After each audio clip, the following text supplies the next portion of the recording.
Hey everybody, welcome to What the Flick, Doctor Who, episode 904, Before the Flood. Bibbs bouncing back from a car accident and making his way in today. We appreciate it. Kane I have a cane. You do. And Meredith and Alonso. Okay, out of the gate, we are like dropping allusions to old episodes that I was just like allowing to fly right past me. Really? I thought this episode was pretty mild. Like, what was... When he's talking to the unit, to O'Donnell, and she's referencing, 1980, that means the moon hasn't exploded in a big bat or whatever. Well, we saw the moon explode into a big bat. That was last season. The moon was an egg. Yeah. That was the Capaldi episode. Oh, right. So Okay. that was Okay, fine. Then there was Harold Saxon, who was actually the master in a previous incarnation. He decided to become prime minister and then convert the ancestors of the human race into severed death heads that flew around and conquered the planet.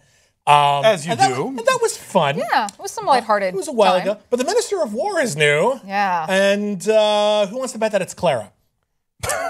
Who wants to bet? No. We're going to find out it's Clara. No, because they talk about how, like, oh, yeah, you're really good about, like, sending people off to, like, into danger. And I'm like a Minister of War would do. Oh, I didn't even think about that. I did follow instructions and Google bootstrap paradox. You didn't know bootstrap paradox? Well, once I looked it up and I saw that it was an ontological paradox. There you go. Or as I like to call it, the interstellar paradox. Then yes, I knew what they were talking about. And I'm wondering now, is that smart writing or is that cover your ass writing to introduce that in the very first season? I think they wrote the story, realized that the story doesn't make sense except as a paradox, and then did something very clever by calling attention to it. Because the opening of this episode, it reminded me of the episode Listen from last season, where the Doctor is sort of this mad professor in college. And I thought they did a good job calling attention to it. This isn't the first paradox we've had in Doctor Who, but this was one of the more fun ones. I really like the opening too, because where he's totally breaking the fourth wall, speaking directly in camera. It pulled me out from last episode, because last episode by far was one of my favorite episodes this season. Not that you can count off of 3, but still, hey, they're doing right here. But I really liked how they set that up, though. It did throw my boyfriend and I off a little bit, because he's like, this doesn't seem like typical Doctor Who for me. And I'm like, this is why I think people are going to love this, because it's changing things up. Well, when Doctor Who started, it was considered an educational series for kids. They're going to travel around in time. It was going to be like Mr. Peabody and Sherman, but with an old British guy. And I kind of like that professorial attitude. It's only Matt Smith had it kind of in his early episodes, and then we lost it. And here Capaldi's doing it, but he's like this curmudgeonly guy who's got tenure, and there's nothing you can do about it. And I liked that. I like this motif, and it seems like they're really starting to come into... I think I said it before, but I feel like they're starting to define who he is better as his own Doctor. I think that's an element of it that really, really works. I like he's starting to come up with his own affectations, and one of them is the guitar. I really, really like the new opening theme, and I hope they keep it. Yes. The guitar-centric opening theme. I don't mind the theme. There's something about a man that age with a guitar that just feels like it's a specific kind of male menopause that just always makes me a little cringy. He feels like an aging rock star. He feels like, he should be like hosting Jonesy's Jukebox or something. Yeah, but I think, that you have to, there's a way to pull that off where you're a certain level of dandy, where like that's what the Rolling Stones keep getting away with it, or like you're completely dissolute, which is the other way the Rolling Stones get away with it. And I don't know, there's something about him that he more often feels like a very successful middle manager who can now afford a vintage Rickenbacker or something. You know what I mean? I don't know. I'm not quite buying it, but whatever. It's not a deal breaker for me. It's just not my favorite thing. I think it's charming. I think it's adorable. And does he play? I think he really plays. It looks like he's really playing. I think he does, I think probably, Capaldi actually plays. I think that was on his resume, and it's like, it'd be fun if the Doctor played guitar. We haven't done that before. Let's do that. Again, this is my first Doctor. I don't have any point of comparison. So if what's charming about this is that it's such a departure from previous iterations, I get it. Well, just like every Doctor, especially over time, develops little quirks, little things. Matt Smith found his fez eventually, and that became a defining sort of thing he had. Or David Tennant's 3D glasses was another one. What's the comment about this iteration, this regeneration is something of a clerical error? Is that a payoff later? It's a little complicated. Basically what happens it's a thing. Okay, please explain it to me. Time Lords, when the original Doctor Who, The Doctor, decided to leave the show, they're like, oh, what are we going to do? I don't know, he's an alien. When he dies, he regenerates into a new guy.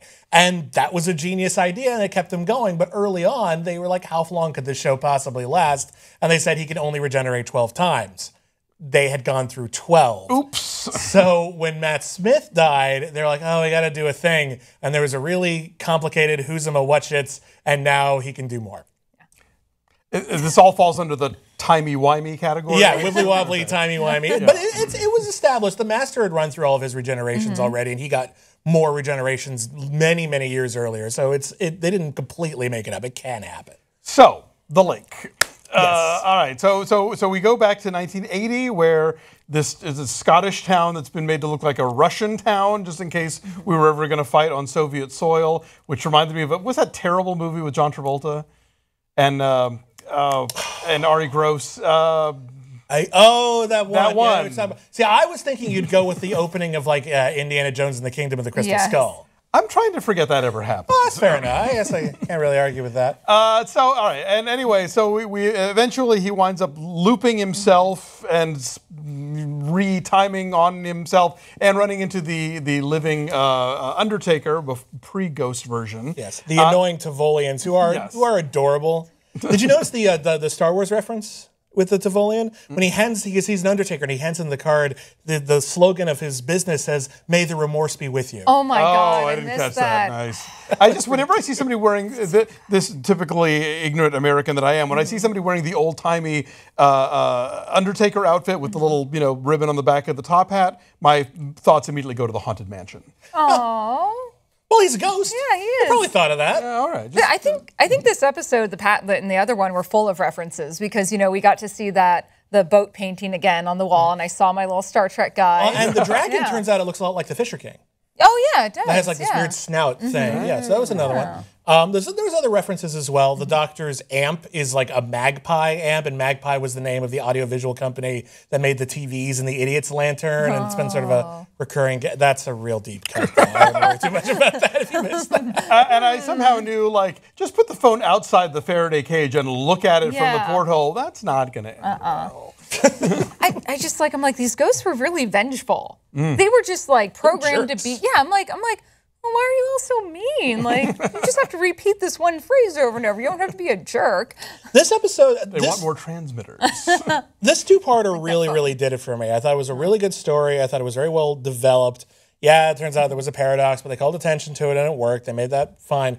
What it did that is something that kind of got lost a bit once Stephen Moffat took over, was there was more consequences. People died and it mattered and they didn't come back, and we got to know them better than we have in a while than most characters die.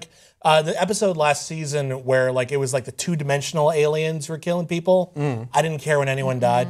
Did not care. Couldn't care less. Here, it was tragic, and then we had to go back in time and see them again, and it was still tragic. And right.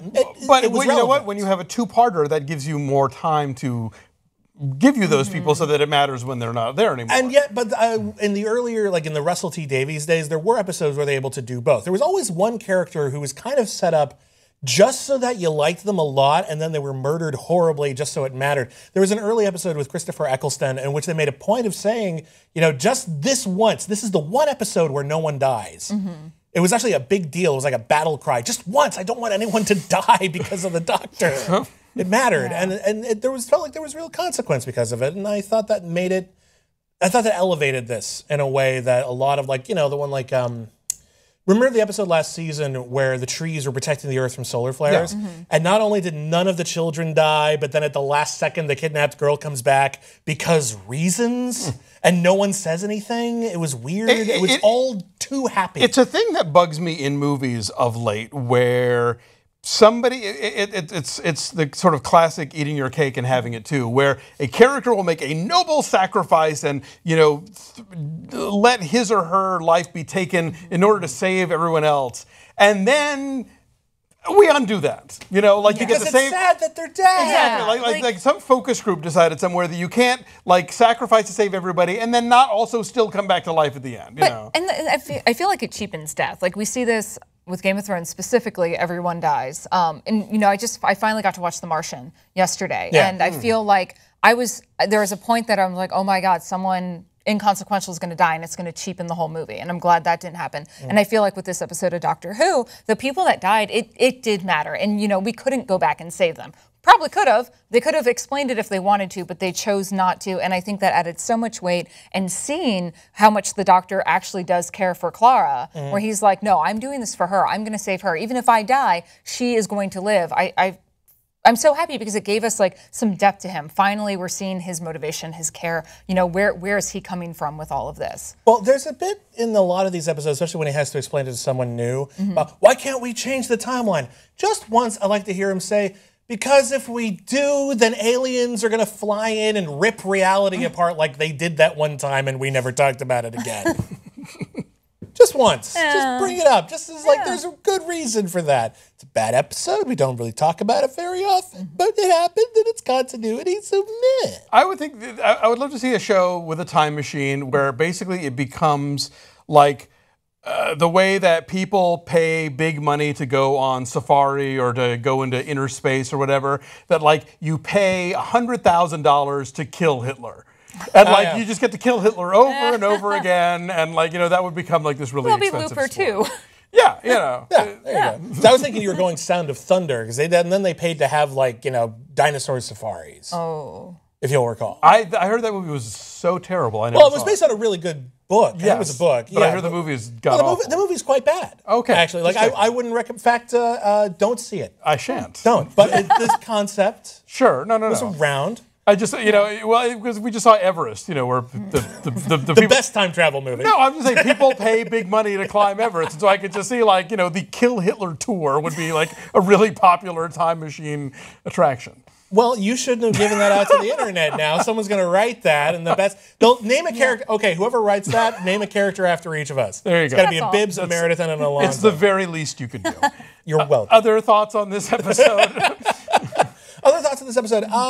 No, honestly, I just feel like this season is really kind of firing on all cylinders so far, and I really hope they keep it going because, you know, some people liked last season. I was the ones who was kind of lukewarm. There were good episodes and bad episodes. I miss Doctor Who being consistent. You know, even in like the wonkier Matt Smith seasons, there was maybe like one lame episode, and then it got fun again, even if it wasn't great. I like that there's consistency now, and I'm really looking forward to seeing if they've found their footing again and they've got something great for us.